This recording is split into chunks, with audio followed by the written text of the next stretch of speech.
call to order the City of Burlington's Board of Finance meeting on Monday, June 3rd, 2024. It is 5:04 p.m. And our first item is the agenda. Recording in progress. By Councilor Towers. Is there a second? Seconded by Councilor Barlow. Any discussion before we vote? Seeing none. All in favor indicate by saying aye. Aye. Any opposed? Motion carries unanimously. Our next item is our public forum. And for our practice, folks who are members of the public in the room first, we ask to address the Board of Finance, and then we go online. So first, is anyone here from the public who would like to address the Board of Finance here in the room? Looking at me, so taking that as a no. Okay, moving online. Is anyone online who would like to offer a public comment? Anyone? Okay, great. Thank you. So first I see is Pike Porter. Pike, we're going to allow you to talk in just a moment. Then you have about 2 minutes. And welcome.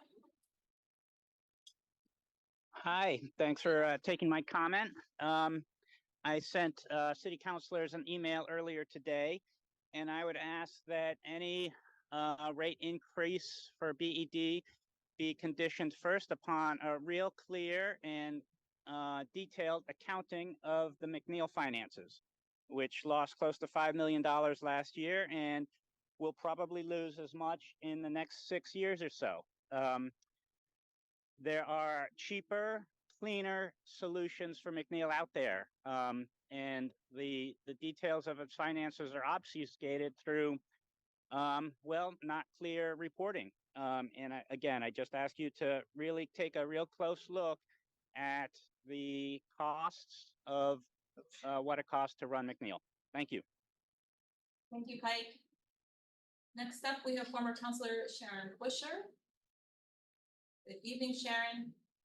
Welcome. Good evening. So 2 comments. These have to do with the agenda item that deals with the budget. The first has to do with the proposed city tax rate, and you show the revenue that can be generated, but I was wondering when we would see an example of the impact it would have on, this is kind of a misnomer, the average home in Burlington. I'm not sure what that is anymore. Maybe you'd have to say, I don't even know if this is low, 300. I imagine there are some homes you can buy for 300, 500, 750. You might have to do a trio, but I'm looking to see what the city portion of our taxes would be and how that compares to current. That's number 1. Number 2 has to do with the portion of the budget that deals with vacancy regarding police and CSOs. As I understood, the chief looked at your request, looked back to see how many officers we had hired, maximum number we'd ever hired in recent past. And I don't know that span of years, I will be honest.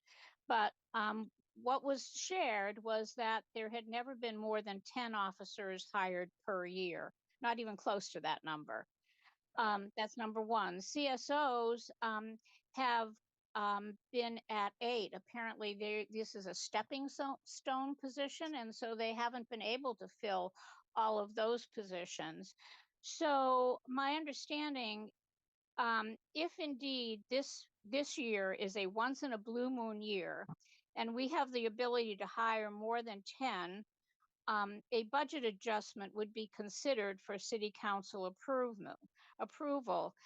I feel like there's some information out there that is really dividing the community, and the nation is so divided. I really wish and hope that our government, our small city government, can work together to get information out accurately and present what's real, what's realistic, and what we can accomplish together, no matter what your political flavor is. So those are my comments tonight. Thank you. Thank you, Sharon. Is there anyone else online who would like to address the Board of Finance for public comment?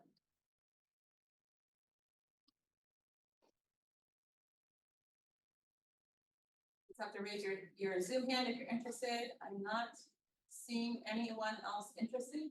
One last call in the room. Okay, I see no further hands. So with that, I'm going to close public comment and move on to our next agenda item, which is the consent agenda. And I will open up the floor for a motion on our consent agenda. Adopt the consent agenda. By Councilor Travers, is there a second? And by Councilor Carpenter. Is there any discussion on the consent agenda before we vote? Seeing none, all in favor indicate by saying aye. Aye. Any opposed? Motion carries unanimously. All right, moving right along to our deliberative agenda, we first up have item 4.1 for the Burlington Electric Department. It's the fiscal year 25 rate change. So I'll invite Burlington Electric on up to the table. Thanks for being here. Good evening. Introduce folks. Darren, and then we'll. Yes, I'm Darren Springer, General Manager, here with Emily Stebbins-Wheelock, CFO. And we did present the slides that are in the packet previously to the Board of Finance at the budget presentation. So was planning to forego that unless it would be helpful to run through them again. It's a pleasure of the board. Good. And it is in the packet, right? Tonight, for folks watching at home, we want to see those slides again. And the only other item or comment that I maybe would offer just is we are again asking for less than what is justified in the PUC process. We hadn't had that calculation when we previously presented. So we have consistently been requesting less than what's justified to try to mitigate the impact for customers, trying to keep rate changes in the low to single digits. Since we had the 7.5% coming out of the pandemic, we've been able to do that. We are hopeful, although there's always moving pieces, that we'll be able to move towards the lower single digits for coming years. And there is a provision in H289, the Renewable Energy Standard Update, that was vetoed by the governor, but will be considered for an override, that would allow for municipalities to increase rates up to 3% without a fully litigated rate case automatically occurring. So that will be a strong incentive to try to keep our number at that level if we're able to, because it will take a lot less staff time and resources to adjust rates at that level than it would at a higher level. So we are acutely aware of wanting to keep things as affordable as possible. And we understand that the drivers in some cases like transmission are a little outside of our control, but we're doing everything we can to mitigate controllable costs within the budget. So glad to answer any questions. Questions or comments from the board? Councilor King? I was hoping you could respond to Pike's comments. Sure, and I just mentioned Pike is actually a litigant in the PUC process for our integrated resource plan. He has intervener status in a limited way. So there's a process occurring in our integrated resource plan where he and Nick Persampieri are interveners asking questions around the McNeil plant and economics around McNeil. My main point would be McNeil is not the driver of our rate change. Rate cases are typically about the future, not about the past. They can sometimes be about the past if you've had a significant impact that maybe wasn't planned for or wasn't accounted for, and you need to adjust. But generally speaking, we're looking at what costs are going forward. Comparing what our portfolio is, any of our resources, to what the market is comparing renewable energy to fossil fuels. And that's not a comparison that we typically make because our community has said time and again, we don't want to be reliant on fossil fuels. We want to be reliant on renewable resources. We don't want to be reliant on nuclear either. So we typically don't focus on the economics for fossil fuels relative to renewables, but rather we compare renewables.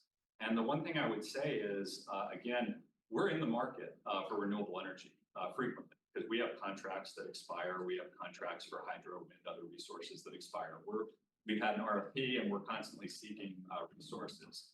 And I would again just challenge anybody who thinks there is a bunch of renewable energy on the New England grid that's available at affordable costs. There really is a dearth of renewable energy. We need to build a whole lot more of it. And so, you know, being in the market and understanding that, we continue to believe that a balanced portfolio, including all the different renewable resources, provides different benefits. And we've seen that in the recent past with, the economics of McNeil mitigating some of the double and triple digit increases we saw for other utilities a couple of years ago. And the other piece I would mention is just, anyone who looks at natural gas futures and says, this is what it's going to be for the next 6 years, it's never what it is. Futures just indicate what the price is at a given moment in time. It's not a prediction or a projection of what they're actually going to be. And we can't really base our economics for our customers on what the natural gas futures are. Because number one, we're not buying natural gas, but number two, those prices can fluctuate very significantly. So we have to balance all those factors when we're planning for the portfolio. We certainly do everything we can to mitigate cost across the portfolio. Thanks. So Pike seems to suggest that that we try to work with you guys to maybe change some language around McNeil and target close date. So is this IRP proposal, I understand it's already been submitted, is it something that you guys can still change, or is it? No, and to be clear, the IRP is not the forum for making that type of decision. The IRP is every 3 years we submit an integrated resource plan that looks at our decision-making process for procuring resources. And the PUC makes sure that we're looking at those decisions with appropriate factors. And we do an example case. This year we did one on battery storage. And so we looked at what are the factors if we were procuring battery storage that we consider for Burlington. So neither a rate case nor the IRP is the appropriate forum to consider, whether to keep a resource or not keep a resource. And I would argue that the McNeil plant decision, that's a much bigger question. And we have process in the district heat resolution that's included in this budget that we're doing in FY25, studies and different analyses to look at these questions of what the future could bring and how we can reduce the footprint environmentally at the plant. But unless somebody knows about a bunch of cheap and affordable and available renewable energy that also is dispatchable when we need it, we don't have a good plan for moving in that direction, in this budget period, because we would be relying on the market, we would be relying on fossil fuels, and we'd be putting our customers in a bad position economically. Thanks, that's helpful context. Of course. Thanks, Councilor Kane. Other comments or questions from the board? Councilor Carpenter? Just following on that, can you remind us, I know when we passed the district heat, there was a requirement for study. Can you just remind us what we would look at? Absolutely. So we have several different study provisions in there. One of which is for me as general manager to report back in the November timeframe on a series of questions related to sort of the future of McNeil and opportunities to reduce the footprint at McNeil. There's a second analysis that's by a third party, which we're working to prepare an RFP, and we presented at the TUC at their last meeting about that, that would look at additional questions around sort of ways to reduce the footprint at McNeil environmentally, looking at new technologies, new fuels, what types of renewables would we need on the grid to be able to kind of answer the question that Councilor Kane was just asking. There's also a third party study, again, that we're working on an RFP for, that would look at the forestry component of our work at McNeil and try to confirm some of the practices for the public, but also offer us opportunities for improvement. So those are some of the things that are in there. And I would note that they don't call for looking at shutting the plant down. They look at ways to reduce the footprint of the plant and or move off of the type of fuel that we use over a period of time to other types of fuels if there's an opportunity to do that. So the analysis isn't exactly along the lines that we were just talking about in terms of should we shut it down or should we not shut it down, but it's more around how do we improve the footprint, what types of things would be necessary on the regional grid for us to have a consideration around moving off the plant but still being renewable in the future, those kinds of things. Of course. We'll go back to Councilor Kane. Any other questions for those who haven't spoken yet? Okay, Councilor Kane? So is this also a good opportunity to ask about the miscellaneous fees, the changes to those fees that I guess will be giving the presentation at all? Yeah, I think it's a different agenda item even at the board. I see. We're not. Two more items from So we're gonna cover this separately. Okay. Yeah, it's two more items on this agenda. Yeah. Okay. I just wasn't sure if we were like gonna try to talk about it all at once. We're gonna vote individually in each item. Right, These right. items. Yeah. I will say, sorry if I may, when we get to the council, I indicated that we may try to take all three of these items as a single motion. Makes sense for us to do it separately here, but I didn't want to flag that we indicated that council would do it as a single. Unless any counselor would like us to take it as individual items, in which case we can do that. Councilor Travers. All right, any other questions on item 4.1 related to the rate change for? Ready for the question, so I'll ask for a motion. Councilor Barlow? Yes, I'll move to approve and recommend that the city council authorize the general manager of the Burlington Electric Department or their designee to file tariff amendments and supporting documents with the Vermont Public Utility Commission requesting an increase in the Burlington Electric Department rates of 5.5% on bills rendered on or after September 1st, 2024 as proposed. Councilor Barlow, is there a second? By Councilor Kane. Any further discussion before we vote? Seeing none, all in favor indicate by saying aye. Aye. Any opposed? Motion carries unanimously. Thank you. On to item 4.2, a resolution approving the pledging of the credit of the city in anticipation of receiving revenue from the electric department. And I'll offer that there's been relative late-breaking developments here where H 881, which was the charter change that voters approved on town meeting day and was passed by the legislature, was signed by the governor last week, which gives us the authority to move a $5 million line of credit to a $10 million line of credit. So we're appreciative of that. And we certainly can make a broader presentation. I know we've talked about this line of credit previously at the board, but if it's helpful, we're happy to run through the particulars, whatever the board's pleasure. Looks like a refresher. This line of credit. Let's see. Oh, Councilor Travers? I don't need a refresher. I just have a question. Sure. I go to questions. If you don't have a refresher, we move on to questions. Yes. So you've indicated in the memo and previously that the department has no intention to draw down the line of credit, at least in the foreseeable future. Can you confirm if that's in fact the case and how foreseeable is foreseeable here? Can you envision any circumstances where you would need to draw down the line of credit? And if so, what would the circumstances be? Certainly. No, that's a good question. We can reconfirm our intention is not to draw down the line of credit. We're looking at a 2-year renewal that then would have options for additional renewal beyond that at the $10 million level. Keeping the line unused gives us the full benefit from a days cash on hand perspective or an adjusted days cash on hand perspective for our Moody's credit rating. So we really utilize it in that space, and then not having to generate as much cash for bank account purposes reduces some of the upward future pressure on ratepayers. So our goal is not to use it. That said, it is available if we had a need for working capital or we had a need for other purposes that was unforeseen, if there was an economic decline, nationally or regionally, or if there was some sort of an energy crisis that caused some sort of disruption to our business. That's what this is partly here for, is to support that. We do foresee some additional revenue bond need in the future, and we'll look to talk with the board more about that. But we would anticipate things like the revenue bond covering future capital investment needs, and the line being primarily to support the days cash on hand metric, and for some unforeseen circumstance that we couldn't predict. Okay, thank you. Any other questions or comments by the board? Okay, seeing none, I would love to have a motion. So Barlow. Move to recommend that the city council approve the attached resolution. Simple. Okay, is there a second? By Council Carpenter. Any further discussion? Seeing none, all in favor indicate by saying aye. Aye. Any opposed? Carries unanimously. Moving right along, item 4.3 is a proposed changes to the evening's miscellaneous service fees.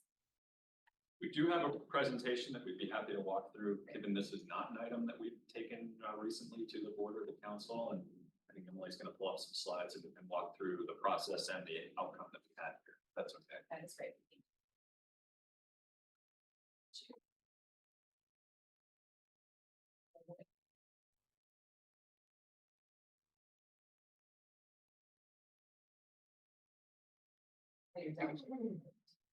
I had one in reserve. Do you have one? I had one in reserve. That was my prompt at a department. That no one's listening to. It was really funny. How do you know if it's a dad joke? It becomes a parent. There we go. Or a mom joke. Yeah, that works either way. Yeah. There's the comic relief. Now we're on. Now we are. Welcome, the viewers at home. Thanks for the one. Jennifer. So BED charges, most of its sales to customers under electric service tariffs. You know, the residential service tariff, the small general commercial service tariff, and so on. We do also have a tariff for miscellaneous service fees that are one-off things requested by an individual customer. For example, setting up initial service, reconnecting service. You're doing siding work on your house, you need the meter taken off the side of the house and then put it back on, those sorts of things. That tariff became effective July 1st, 2010. So we haven't updated the fees in about 15 years. And since 2009, which was sort of the cost basis for the existing tariff, we've deployed our advanced metering infrastructure, which now allows for remote disconnection and reconnection, for example. The fees in place now are calculated when you had to roll a truck for pretty much every single thing you needed to do. So at the Electric Commission's request, they received some public comment about our fees and a request that they be updated. So took that action to review them. We looked at all our business processes associated with these fees, how much time and trucks and people are involved. We updated the labor rates, the benefits rates, everything according to the contract. We developed a carrying charge for the new AMI infrastructure, and we previewed these changes with the Vermont Department of Public Service. There's a pretty long list of fees. I can go through each one if the board is interested, but high level summary. So some fees are decreasing, the initial service fee, the meter removal replacement fee, and the reconnection for after hours. Other fees are going up, reconnection, return checks, temporary service, and the newly labeled power problem investigation, that's the customer's responsibility. Currently called the customer assistance fee, which sounds like you get charged when you ask us for help. Not the case, so we're relabeling that. We are proposing to eliminate the fee for collection of past due charges. And we are proposing new fees for on-site disconnect, reconnect assistance. We reviewed and discussed these changes with the Electric Commission several times, 3 of their meetings this winter, early spring. We put information out on the web and Porch Forum and social media, North Ave News, asking customers to take a look, give us some feedback. We heard from 21 people. That's the driver of the retitling of the customer assistance fee. And the Electric Commission voted to recommend the changes unanimously on the March meeting. The revenue impact to BED is going to be largely revenue neutral. The initial service fee is by far the highest volume fee. That's when, you know, when given all the student turnover in the spring and fall, every time service changes from one customer to the other, we charge that fee. Lowering that fee is going to decrease our revenue by, we think, about $120,000. On the other hand, we're not currently charging for disconnect and reconnect that require a crew to go out to the house to assist. We are doing more and more of those, and we believe that those new fees would essentially a little more than offset the decline in the initial service fee. So potentially a positive net revenue impact of around $10,000 per year. What happens next? If the council approves, we would then file a request to update that tariff with the PUC. They open the docket. It may be investigated by the department. The docket would include the usual opportunity for public comment. And unlike our across the board rate cases, which go into effect as a surcharge after 45 days, these fees would not go into effect unless and until the PUC process is complete and we have a revised tariff that's approved. So that was kind of the high level overview. I can go through the details of out of each fee. I have the current and the proposed and all of that. Rather than walk you through this 3-slide table, I'll maybe invite questions now. Thank you. Questions or comments from the board? Councilor Barlow. Yes, thank you. What's the thinking behind decreasing the initial entry? Just because it's easier to do or what? Yeah, as I mentioned before, before we had AMI, to turn someone's service off, you need to read the meter. And you then need to read the meter for the start and the end, right, of the new service. So prior to AMI, we had to send a person out to look at the meter and say, yeah, you can get this kilowatt hour, and if you start at this kilowatt hour, now we can do that remotely. So it eliminates the truck roll, and therefore it costs us less to do that. And just to add, the whole concept behind the fees is cost causer pays. Since it's not a general rate proposition where everybody is paying for a common service. So these are really intended to be and have to be approved by the PUC, actual cost incurred. So anything that went up or down isn't necessarily a values judgment on our end, but more reflective of what the current cost is relative to the cost in 2009, 2010. Barlow, any other questions or comments from the board? And I don't know if it's all this bucket, maybe we could talk about sub-metering and buildings, multi-unit buildings. Yes, in terms of like individual Yeah. tenant meters, yes, we do. I think that practice is encouraged to support energy Yes. conservation, generally speaking. So my understanding is more buildings have that than don't. I recall it was a problem some years ago, and I was just curious about that. Absolutely. No, we do support that. Anything else from the board? So you might be ready to call the question. If so, I would welcome a motion. Let's see, later. Councilor King? Oh, that's what made ready. I'm in the middle of sneeze. Sorry. Move to approve and recommend the city council authorize the general manager of Burlington Electric Department or their designee file tariff amendments, and supporting documents with the Vermont Public Utility Commission, requesting changes in Burlington Electric Department's miscellaneous service fees as proposed. Thank you, Councilor King. Is there a second? By Councilor Barlow. Any further discussion before we vote? Seeing none, all in favor, indicate by saying aye. Aye. Any opposed? Motion carries unanimously. Right. On to the last one, indeed, right? Item 4.4, BED's demonstration of energy efficient developments and energy storage access program grants. We'd be happy maybe to offer a brief summary of what the grants are for. Sure. So we actually have 2 grants and then three grants, 2 in which we're the lead, 1 in which we are a participant but not the lead recipient.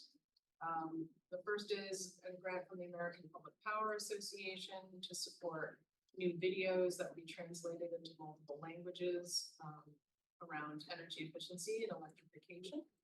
It's $44,000. It's funded in part by our energy efficiency utility, BGS, and Efficiency of Vermont. So the $8,000 match from BED will come from our efficiency utility funds, not from operating funds. Second, we have a state of Vermont Department of Public Service grant. This is a grant in what they're calling the Energy Storage Access Program. That program has kind of 3 tracks.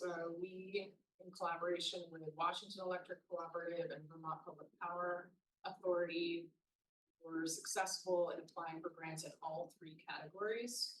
We, BED, will be the lead on the sort of topic number 2, which is distributed energy resource management system. The idea here is to procure a software platform that handles flexible load control, things like sending signals to heat pumps to turn on and off, or EVs to turn on and off, or batteries to turn on and off, and to sort of manage load in response to real-time either market signals for energy prices and or peak demand on the grid. And then the third grant, which we are not the lead, BEPSA is the lead for this, are the topics 1 and 3 of the Energy Storage Access Program, which have to do with energy storage systems, batteries. One topic is around low to moderate income residential batteries, and the other one is around batteries in municipal buildings. Question?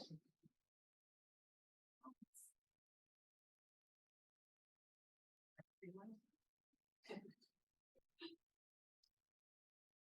Okay, seeing none, I would look to see a motion.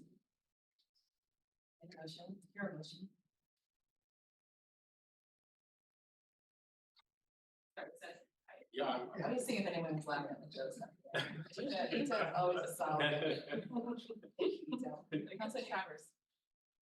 I would move to authorize the BED general manager or designee, subject to final review and approval by the city attorney's office, to accept and execute grant agreements for D grant CG 2701 and to recommend to the city council to approve and authorize the BED general manager or designee, subject to final review and approval by the city attorney's office, to accept and execute grant agreements for Vermont DPS grants 02440 and FY24 Act 74 G 600-023. Excellent number. Is there a second? Seconded by Councilor Carpenter. Any further discussion before we vote? Seeing none, all in favor indicate by saying aye. Aye. Any opposed? Motion carries unanimously. Thank you, Emily. Thank you, Darren. Appreciate you being here. We have to depart. We'll call up our next, our next presentation is Ashley. First, Ashley. Welcome, Ashley. Item 4.5, recertification of the year 23 City of Burlington Waterfront TIP District Report to the Vermont Economic Progress Council. With Joe and Ashley, want to introduce yourselves? What's the first question? I'm Ashley Parker. I am the city. I'm Joe Turner, assessor. We are here tonight to come back. We were here about a month ago, well, actually April, so maybe 2 months ago now, to get the original initial certification for our TIP district annual reports, which is a requirement every year. And since that time, there was a small error in the increment calculation of the waterfront district, which was identified by our internal auditors during another required auditing process required by BEPSI. So we are here to correct the final number and get that on the record with BEPSI and correct all our numbers all across the board, which is what we want to do anyways. So that is essentially the gist of what we were doing here today, is to get this recertified. It's not an uncommon thing. I think the city has done it before. It's pretty neat, but we're happy to take any questions as to the issue or anything else. It's explained here. Yeah. Questions or questions about further clarification or just questions in general? Short version. All right, I'm gonna give a high level version of the year. You have 2 properties, 2 hotels, that we have 2 TIP waterfront districts that carried over the being under construction at the time of creation. They get a different proceed allocation. And that proceed allocation missed calculations. We got more money than they could get. Actually, for no understanding. It was calculated at 75, 25 instead of 100, which those 2 parcels should be calculated. Other questions, comments? I'll make it easy today. Any questions, comments, more? More. I know, that's why we are here to be on it. It's really found our strategy. Anyway, okay. Well, then, it's being no other discussion, I'll look to a motion. Council Barlow looks like he's leaning in. I'm leaving. Ready? What I've signed up. Yeah, it's a short one. Okay, I move to waive the reading, accept the communication, and post it on the wall. There's second. Councilor Travers, all, any further discussion? Seeing none, all in favor, indicate by saying aye. Aye. Opposed? Carries unanimously. Thank you, Ashley. Thank you, Joe. Thank you. Moving right along, item 4.6, which is with. On that. This is the authorization to submit the 2024-2028 Burlington 5-year comp plan, otherwise known as the consolidated plan, for Burlington and Burlington's 1-year action plan, for our community economic and development. Thank you. Introduce yourselves. And Sure. Brian Pine, I'm the Director of the Community and Economic Development Office, and with me is.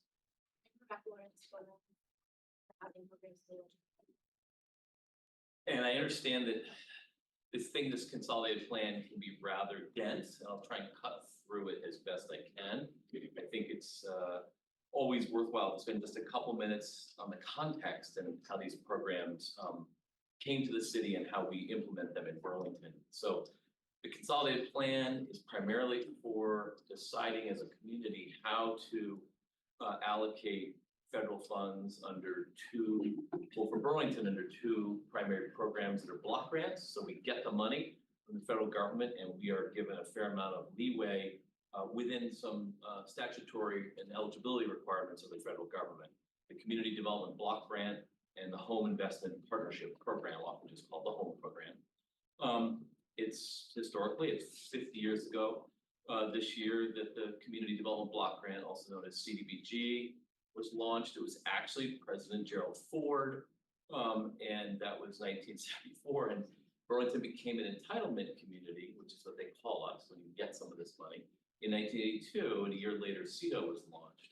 Our mayor and at the time the personnel director named Peter Clavel were looking for a way to advance community and economic development, and the planning department was already busy doing other stuff, let's just say.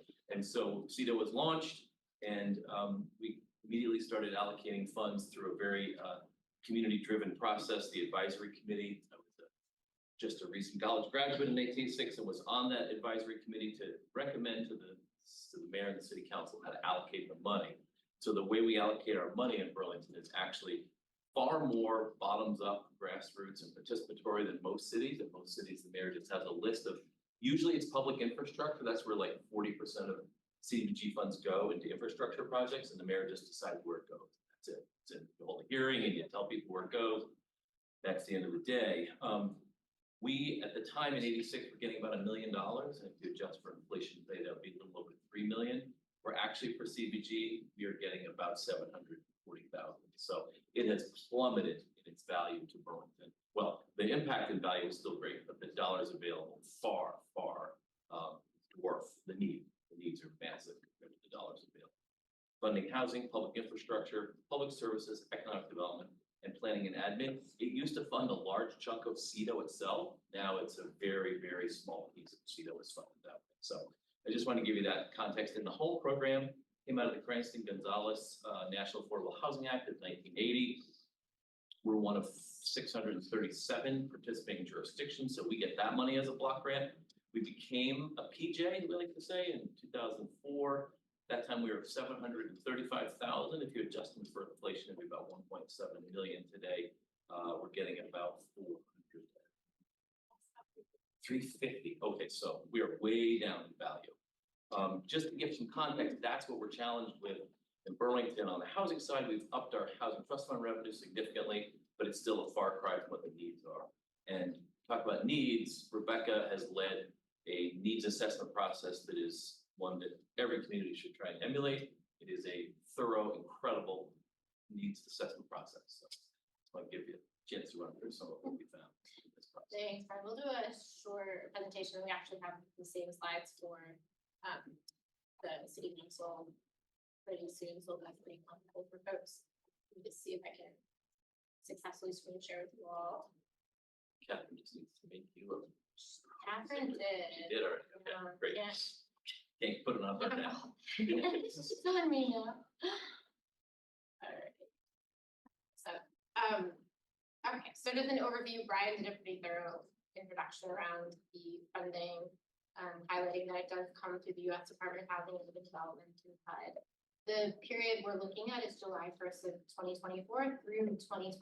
So this is a 5-year plan that lays out how the city would be expending anticipated funding, as well as a specific section section, as Brian mentioned, that looks at what are we gonna be doing with the funding for this upcoming year. This is the timeline of our process. We started our community needs assessments in September and then have moved forward with various drafts. We did a public comment time at City Council in April, and then we're asking you all to please approve the plan as presented tonight for the City Council to approve, and we'll be submitting it to HUD this week after we get some signatures from the mayor.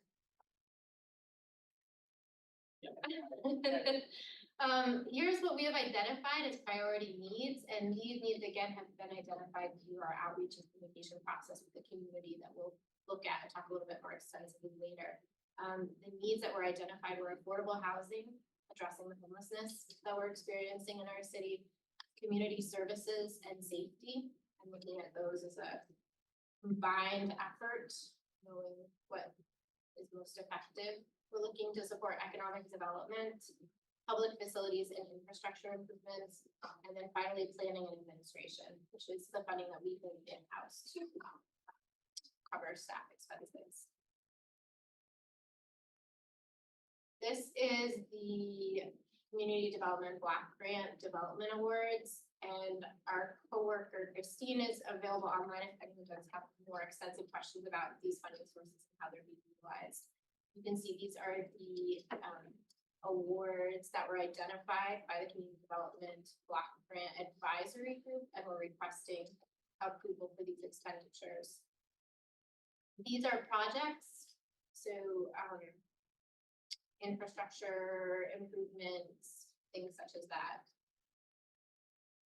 And then secondary, we have our public service awards. In general, we find that we have a much higher demand and request for public service supports, but we are limited by the funding structure as to how much of the funds can be expended towards public services. If you think of public services really as human services, is how it generally distinction from development.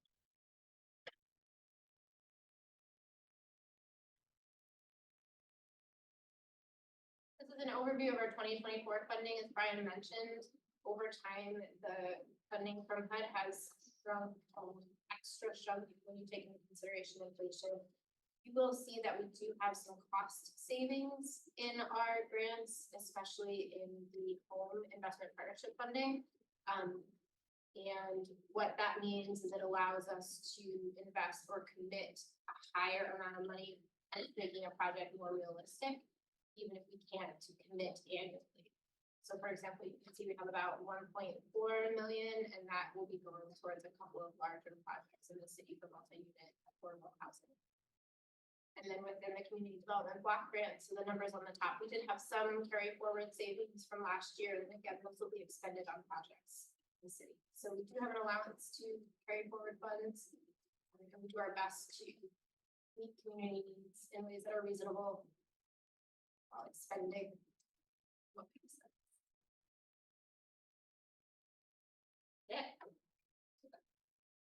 Any questions for Rebecca or Brian?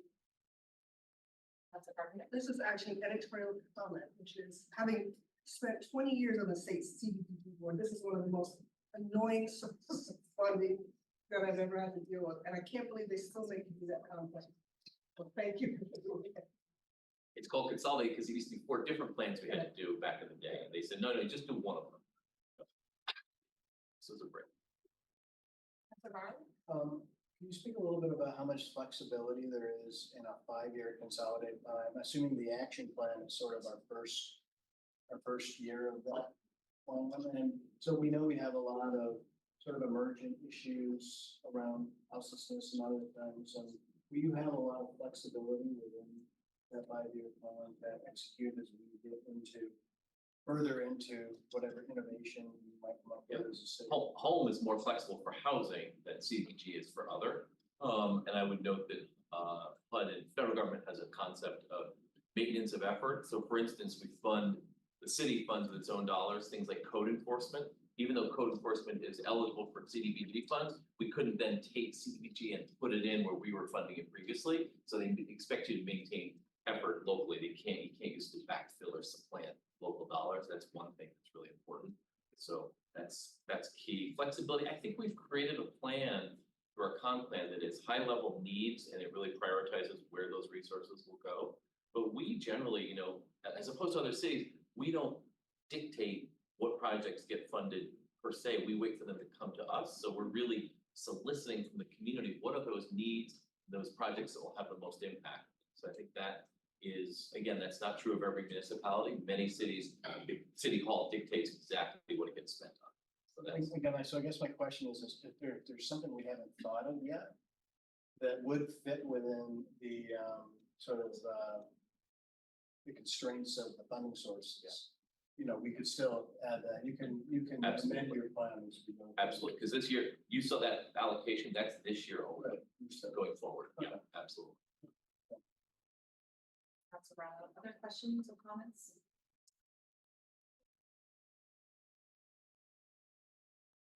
Seeing none, we have a short action on this to recommend to council for action. Would like to make that motion. I can do that. Councilor Carpenter is doing that. I know a lot of work went into this project in particular, so thank you very much. And I just was very keen on community engagement, so I forward to pulling good knowledge from what we did on this particular big project plan into more constituents. Ready? Great. I would move to recommend the city council approve the attached resolution. Councilor Carpenter, is there a second? Seconded by Councilor Barlow. Any further discussion on the item? Seeing none, all in favor, indicate by saying aye. Aye. Any opposed? Motion carries unanimously. Thank you again. Thank you. Okay, moving right along. On to our last item on the agenda. Item number 5, a presentation of the fiscal year 25 general fund budget. This is our final presentation, if I can use that word, to the Board of Finance. And for folks watching at home and in the room, we will do a full presentation on next Monday's council meeting, June 10th. So this is the walkthrough of the Board of Finance for where we have landed through this very long and detailed and hardworking process. And I turn it over to the CAO. She is ready. Yes.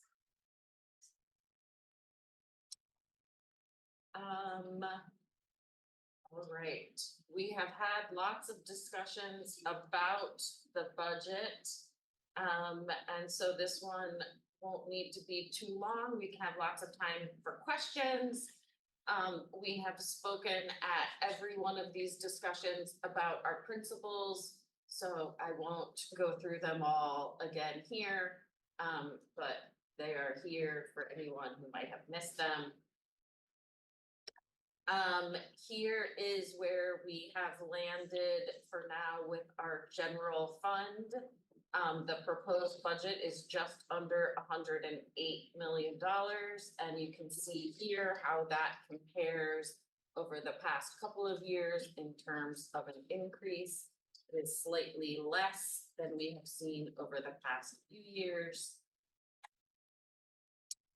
And then reminding people of sort of where we've been and how we got here. Shortly after this mayor took over, we came to you and let you know there was a $13.1 million challenge. We have described this in different ways, but you can see here it's almost evenly split between both increased expenses that largely result from both increased salaries and benefits, and then unsustainable revenues or revenues that we needed to replace based on what was in the FY24 budget. And that's largely use of ARPA and use of both assigned and unassigned fund balance money. And then our major elements of the solution that we've been talking about, which of course include increased tax revenue, strategic use of one-time funds, albeit less than we've seen in past years, increasing user fees, examining budget savings, and increasing other revenues, non-tax revenues. in part of your packet, we included all these various tabs that go through in great detail the elements of each solution, and I'm happy to answer questions on them. This details all the various elements of tax revenue, as well as the increase in fees from the user fee study. On the next slide, we have strategic use of one-time funds, as well as the budget savings that I discussed. And then the increasing of the quote unquote other revenues, non-property tax revenues, non-user fee revenues. That brings us to what we expect for our municipal tax rate for next year, and you can see that here. This does include the 2-cent increase to the police and fire tax that was approved by voters. The other increase that you see here are the last two lines. That is the retirement tax and the debt service tax. Those do not need to be approved by voters. Those are charter required increases, meaning that the tax rate rises as the need for the budget increase also goes up. And so that is what is making up a roughly 6-cent increase for this year. Then I hope former Councilor Sharon Busher is still online, because I think she had trouble finding this. This is what she had asked for, and several people have asked for this, and we'll work on getting this out to the public. This is the estimated impact of all the FY25 increases. And I'm happy to do the math or show anyone how to do the math. It's not very difficult. We have been doing this math based on a $300,000, $500,000, and $700,000 home. But if you'd like things in between, less, more, I'm happy to provide that. Please note in this chart, this is what a quote unquote average consumer or someone who is not receiving any income assistance would pay. And both BED and our water department, of course, have income sensitized rates. Those are listed at the bottom. And then we know that on the education side, many people receive credit and pay less than that rate as well. So this is really kind of looking at the most of an increase that someone would pay. And then looking ahead to FY26 and beyond, we know that these are not just 1-year budget challenges. So the first couple of things we'll keep doing, as we always say, July 2nd, we'll start budgeting for next year. A lot of what we will be continue to focus on is finalizing the operational efficiency analysis and ensuring we're having a robust conversation with all of you, the entire city council, as well as the entire community on how we want to right-size our local government in order to make that affordable so that we're not rushing to make these decisions before next year's budget. We have, as you know, put in some assumptions about user fees and how much we can increase them, and we don't know how that will or will not impact demand in various areas. So we will continue to monitor that throughout this year. We'll provide you updates, and we may want to adjust them further up, down, see how that goes. We will certainly need to develop a capital financing plan. We have heard from Ashley and from several other department heads that there is there are huge capital needs, and we don't have a way to meet all of them now, so that's work that we'll need to be doing. As well as continuing to investigate our non-property tax sources of revenues, things like franchise fees, what else can we do regarding payment in lieu of taxes? Some of these bigger bigger issues that couldn't all get resolved this year, but they're still actively being worked on, and we hope to have them resolved. We plan to have them resolved before next year's budget. And you will see next week some of our interesting new tools, thanks to Brad, thanks to our friends in planning, that we will roll out, hopefully make reporting out on budget to actuals a very easy, regular, monthly activity that this board is engaged in.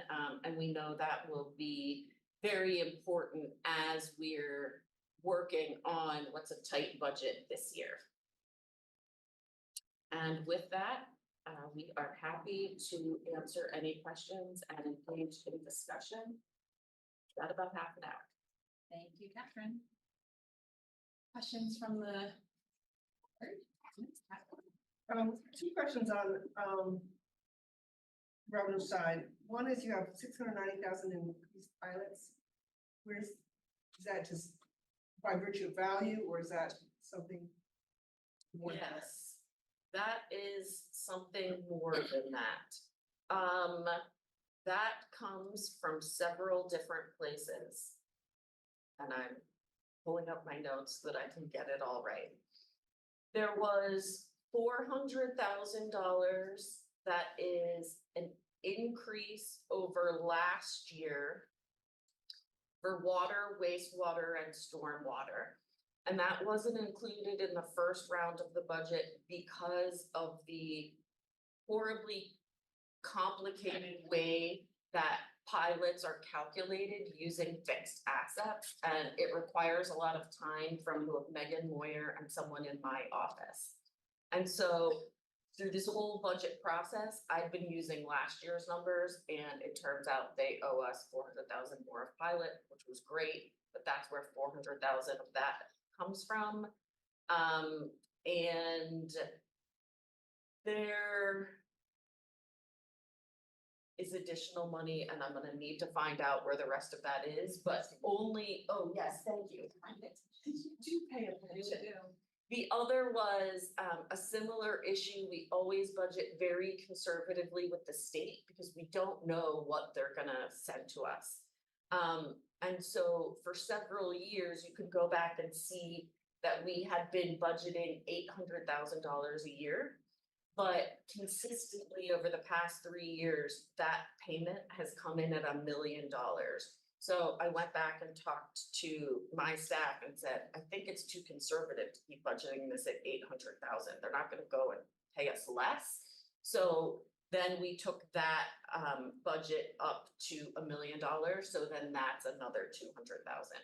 So it's not particularly actually anything new. It's just that the pilots are so complicated to budget and we don't have control, so we want to be conservative, but we also want to be accurate. So I hope that's helpful. It's not easy. It also includes the very tiny 40,000 that we were doing a little bit of stretch to try to really make contact with property, with tax exempt properties within the city, for which there are many. There are not the ones that are the big ones that we have fee for service relationships with. You have a second question? Yes, on the retirement tax and the debt service tax. I understand that happens every year. We have to recalculate it and come up with enough money. Don't we do that pretty routinely? I mean, has there been a year in the last 10 years that we covered that increase with something other than that tax? No.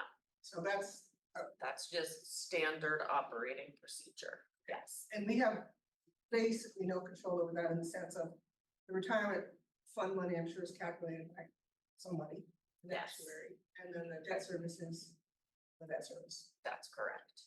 We have very no control at this moment, yes.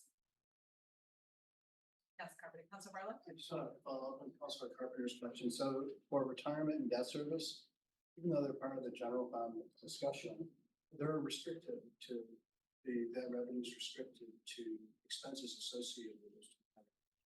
That's correct. And is that through city policy or is that statute? Or, I mean, it's not flexible.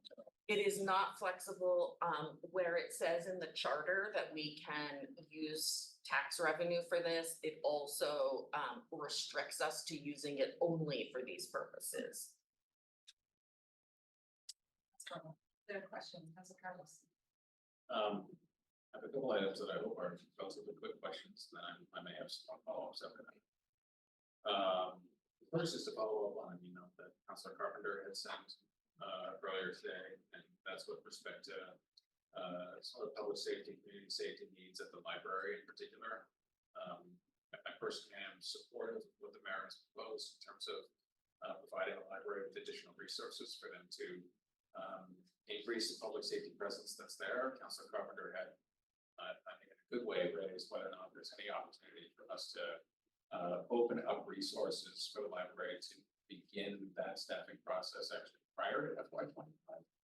I don't know if the administration has, I know we're talking about FY 25 right now, but particularly as we head towards our meeting just a week today on June 10th, I would be open to exploring whether or not there's any opportunity to assign some FY 24 resources to the library now.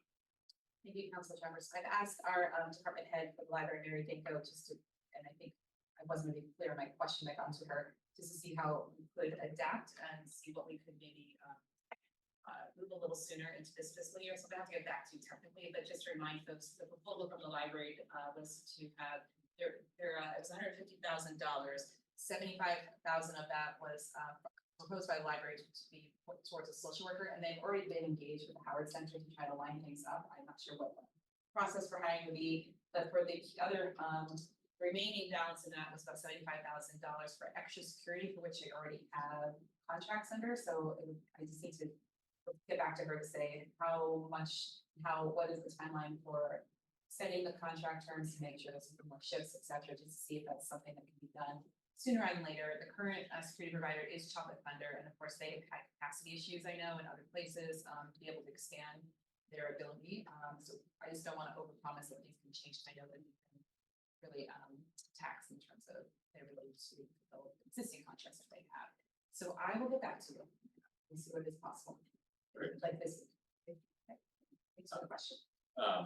Second question was with respect to the housing administrator position, which was a vacancy that was proposed as a potential savings in the FY 25 budget. Like many city departments, unfortunately, I think this department is among those that are doing more with less. I have concern about, especially as we have a number of development projects in the works to bring hundreds of additional housing units online. This remaining as a vacant position in a department that theoretically is supposed to be self-sustaining. I'm wondering why leave this position vacant rather than increase fees in the department necessary to ensure that it remains filled.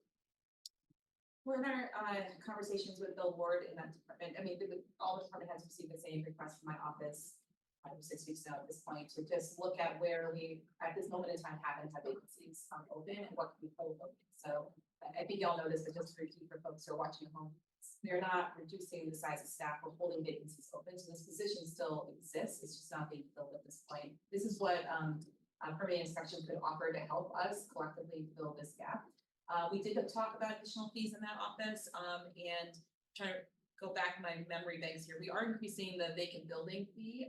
That would not be enough necessarily to offset the position itself. I think the other fees have been increased. We talked about this, like the inspection fees and whatnot, Yes. somewhat recently. I'd have to just go back and check my notes to get. April one is, I think, typically. Right, and I feel like there was some sort of market level rate increase that was. And we talked about the reinspection, Right. the reinspection. But Right. So we can double check and get you that information around, because we did explore all the fees related to, permanent inspection to see what else could be selling in the spirit of trying to find additional revenue. To see what was options. So I'm with you. I know this is a very critical, service that the city provides, and this will impact the ability to, do inspections. And at the same time, I've asked every department, and it's been very hard to pick and choose which vacancies we, go ahead and fill or not. And this is my attempt to kind of offer a fair approach, knowing that there's a little bit across the board. But I'm happy to get you that more info on the fees, since I can't specifically remember the details. So. Just a side note on those fee pieces, I suspect the administration is aware of this, but a number of those fees, including within DPI and the vacant building fees, for example, exist in our ordinances. And so we will need to begin the process sooner rather than later to amend our ordinances in order to reflect these fees in time for them to take effect and fill the gap in FY 25. My last question is with respect to some police funding, and Samir shared, about this earlier, just seeking some additional clarification around it. I know when the police department presented its budget, there was reference to $250,000 signed funds that had previously been provided to the police department for the purposes of recruitment efforts, and along those lines, being able to offer sign-on bonuses to recruits and being able to do other sort of targeted advertisements for recruitment efforts. Police department has discussed that amount also potentially being available for items like referral bonuses and other options to accelerate recruitment efforts. And I guess my question is, that $250,000 that we've been discussing, when was that assigned to the police department? Is that number still $250,000? Or if not, because they have been offering sign-on bonuses over the last couple of years, I'm assuming they've started to pay out. What is the number that is still available to the police department from that $250,000 that was originally allocated to them? Let me get back to you on that, because just for benefit of people who were not in our email exchange, I sent City Council President Travers something from our most recent audit in the assigned fund balance. How that works is every year our auditor comes back and tells us both for our unassigned fund balance and our assigned exactly how much is in there. So as of the end of February, we know there was $250,000 in that police rebuilding fund. What we don't know was what has been spent since that time or how much has been obligated. And so that's what I will find out for you. Also, I'll have to go back and do some historic analysis to figure out when we assigned that money, which would have been done in one of our budget resolutions. So I can follow up with you tomorrow morning. The focus of the question is how much money that is left over. Got it. So that would be great to know. Yep. And I have other thoughts, but I want to provide my colleagues an opportunity to ask questions as well. Councilor Travers, other questions or comments? Councilor King? Thanks. So there was that slide, the table that showed like how much monthly costs a house worth a certain amount is gonna be. So was that the market value or like the assessed value, like the tax value for the $300,000, $500,000, $700,000 house? Because there's this difference, right, between what like a house is like worth in the market and what it is like appraised at, because the appraisal numbers from like 2021 are not very accurate now. So yes. It is my understanding that that is based on what our city numbers are. You know, it's yes, it's not, you know, it's not what you think you could get for your house. Yeah. yeah, okay. So then I think the actual amounts would be lower than what shown on the tables, because if your house will be worth more than, those are like the low estimates then for value ones. And then just a couple other questions. Councilor, hold on 1 second, but people are taxed based on their appraised value. We don't change that every year. So this would be the amount that everyone's tax bill has the the appraised value, like when I look at my property tax bill, it's the appraised value, and then the tax rate changes based on the tax rate changing each year. Yeah. And so my bottom line will change, but my appraised value doesn't change until Yeah. the city reappraises, or I do work and I'm very above the board and you all come back and reappraise my house, because we've done work on the house in between the actual citywide. Yeah, that makes sense. I was confused. That's okay. Yeah, That's fine. You're probably not the only one. We're trying to demystify how we raise the money in this city, so it's helpful.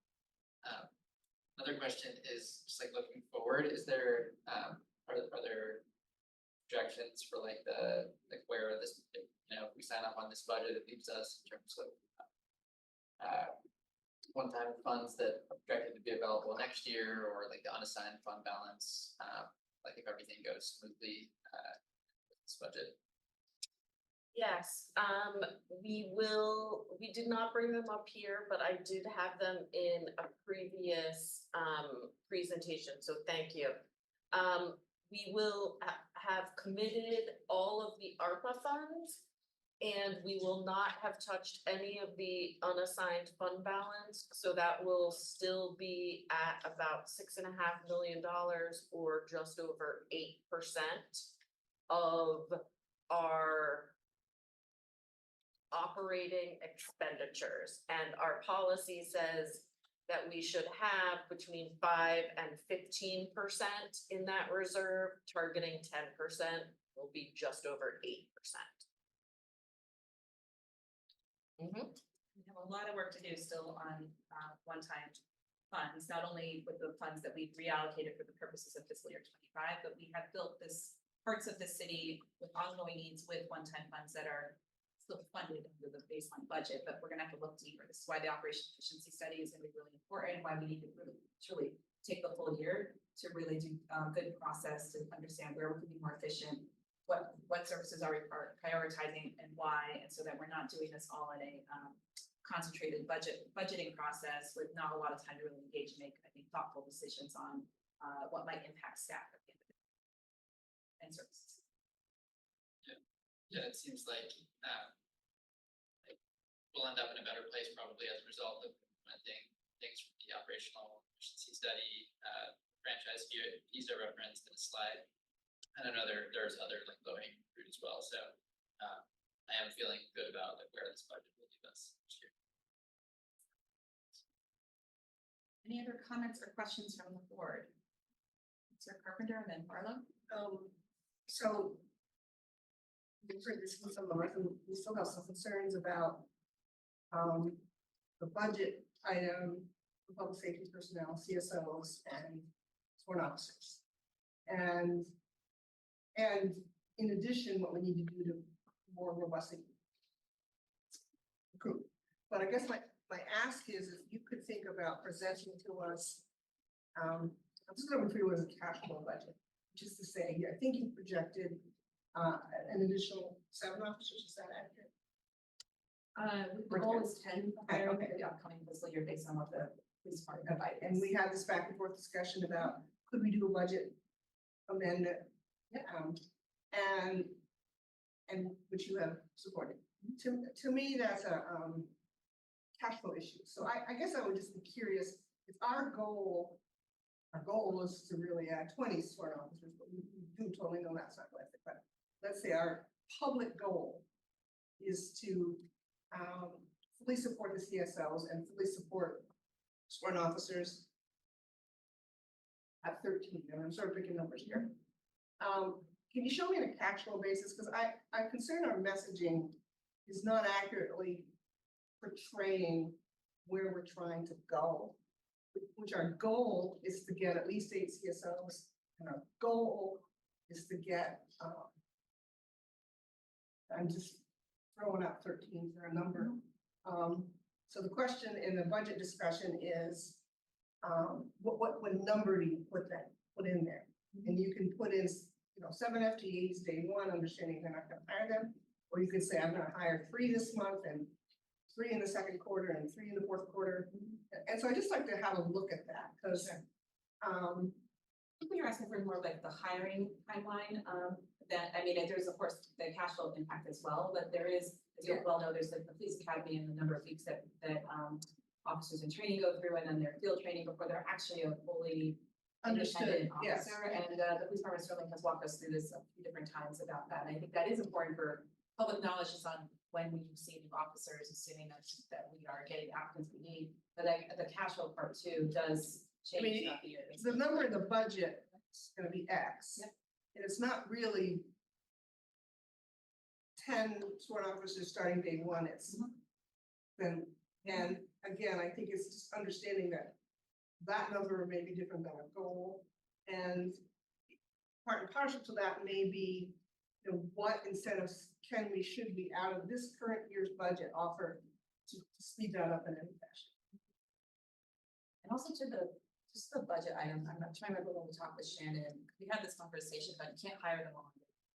10 officers, and we just have to go back and look at my notes, and that assumption was done in the actual final line item about when they would come online in terms of doing payroll throughout the fiscal year, knowing that all 10 will hit on July 1st. It was, and so let's talk to her because 6 were included in one class and 4 in the other. And I think one's in August and one's in February, I think is when the classes are. So we got down to a very granular level, but we want to, of course, share what those assumptions are and make sure you. Councilor Brown? Yeah, I guess the follow up, I don't know why I'm looking at everybody else's questions. Councilor Carpenter's question about timeline, it's possible, and actually we hope that many of these officers do not come through the academy system, but come as laterals, which will be an abbreviated process. And I'm still really, so I'd be interested to see the breakdown of what we expect to get through the academy process and the amount we might be able to get from other agencies. But to that effort, I'm also very curious about Councilor Travers's questions around the recruitment funds. Are these just funds that were allocated and they're in an assigned fund balance that we're going to draw down upon this year, or we are also adding to that this year? Because I think that we really need to become more innovative in how we're doing the recruiting. I think based on our practices that we've had, we have a certain number we think we can hire, but I would suggest that maybe we need different practices to accelerate the hire. And maybe it's incentives, like have been mentioned for a number of incentives that we haven't tried, like a housing subsidy, or perhaps bringing them at a higher staff. And so I'd like to see us make sure that we have the resources this year to explore how to innovate on our hiring and accelerate the rebuilding of that department. So I don't know where, so I guess I'm curious about, and would like to also know about the recruitment monies, and also the modeling that's been done around, budget modeling that's been done around laterals versus new hires. But I'm also going to go back to a comment that I had during the police department budget presentation. I'm concerned that we're underfunding the overtime line. It's 95,000 and change lower, almost $100,000 lower than last year. And I don't know, we don't have a crystal ball. We don't know what it's going to look like, but I am concerned that we might want to be fatter on that line than we are, as we know that in recent history anyways, they've exceeded that one. And so to make it smaller than what we have in 24 is concerning. And I guess I'm also interested in seeing if there might be a way that we could hire those CSOs. A number of us have talked about it in this meeting and others. And I understand that when we're adding to the budget, we have to find offsets elsewhere in order to make it balanced. But I'm still interested in seeing if there might not be a path to doing that in this budget. I guess I'll stop there and let others ask more. Thank you, Councilor Barlow. We have about 7 minutes before we get to be upstairs. Just briefly, I'm as Councilor Travers said, I'm 3/4 of the way through writing a memo back to the Democratic Caucus just with some of these questions, but I just want to highlight the overtime piece in particular. So the overtime difference between fiscal year 24 and 25 is about $95,000. And when we had that conversation, I was trying to be really clear about understanding why we were spending that much money on overtime. That's a sizable amount of money, and not only the amount of money, of course, but the impact on the workforce. And of course, workplace culture and the trends for what people are expected to work, even if it's forced or not forced overtime, has an impact on recruitment and retention as well. So I want to make sure we're being mindful and not simply putting more money in without asking some deeper questions about why are we putting more money in there? What else can we be doing? So part of what I've asked the police department to go back and do is to look at, we talked about this somewhat in the budget preparation meeting ahead of last Wednesday, is to look at some of the practices and policies. So for example, custody and transport takes up a large amount of time of a police officer's time. Is there a better way to do it? When other law enforcement agencies drop someone off at the airport, at the probably the airport too, but at the hospital, which is in Burlington, and they leave and it becomes Burlington's charge. Thinking creatively about how we can actually look at some of those structural challenges so that we're not therefore causing more need for overtime than we really need. And that's not necessarily helping us with targeted hotspots, which I think everyone is really truly calling for. I'd also have them to go back and think creatively around the airport again. How can we pull officers from the airport back to Burlington? Because even moving some of those officers will help with the shift issues that we're having that's causing chronic overtime issues. I just want to be really diligent about why we're spending more money if we need to, and try some policy changes first. Councilor King, and then we have 5 minutes, y'all. Just very briefly on that note, the overtime and the police department, I have been a little confused about it as well. And I'm glad that there's some review being undertaken. So for instance, the tree lighting ceremony in November at the top of Church Street had 13 officers. And so, my understanding is there's some determination by the police chief or maybe a little bit beneath of like how many overtime officers are gonna, the cap on overtime officers that are gonna be allowed to sign up for particular events and, and that's at the same time that we're having trouble like staffing, basic patrol shifts. And so I do think that just taking a look at how the department does overtime makes sense, because I was at that event and the police presence felt ridiculous relative to the number of people who were there celebrating. Final wrap up comments, Councilor Travers. Yes. So it's really just a follow up to some comments that were made by my colleagues here. One is with respect to Councilor Carpenter's point and just trying to get a better sense as to what are the actual numbers here in terms of hiring projections for the department. Point of confusion from my perspective when the department presented is that they let us know that by the start of FY25, July 1, that they expect that their headcount is going to be 67. The budget that they put forward is for 76 sworn officers. So when I do the math there, it seems like the budget is actually for 9 hires over the course of FY25. And then we also received a presentation from the administration saying that the proposal was for there to be a realized savings of 7 FTE vacancies in the department. But if the total headcount is 87, I guess we're just trying to figure out where are the other positions there? Are we actually realizing savings of 11 officers by budgeting the 76? Are we only giving ourselves the flexibility to hire up to 9? I very much appreciate, Mary, that we have that good problem, in my perspective, of having more applicants than we have budget positions for making a budget adjustment. But we have had years, looking back over the last few years, including in the last year, where we had more than 10 folks come on board. We did have that good problem, and I do want to make sure that we're giving ourselves some flexibility. So I appreciate getting additional information as to where those monies are with respect to recruitment. And I would anticipate that you'll continue to hear from some of us, both with respect to increasing monies to these CSO positions, also wondering how can we get some additional resources to the department to accelerate some of these recruitment efforts. And I think the last point that I will make is you have rightfully so asked us as well. Okay, we're going to ask for additional monies in the budget, then where is it going to be offset? And I appreciate that your administration, CAO Shad, has provided additional information to us the FY 25 budget, including an Excel spreadsheet. And there were two areas that I was hopeful that your administration may be able to take a closer look. And I do want to say, before I mention this, I suspect that there's a lot of value and need in these two categories. But there were two areas that I think may be worthy of a more exact look. One has come up in all of our budget presentations, which is with respect to professional and consultant services. As I look department-wide, it looks like there's about $3.5 million that are budgeted for professional and consultant services. Some of those are security services at the library. We just talked about where we're all in favor of, so I agree that some of those are going to be necessary, but I think it would be helpful to take a look at it.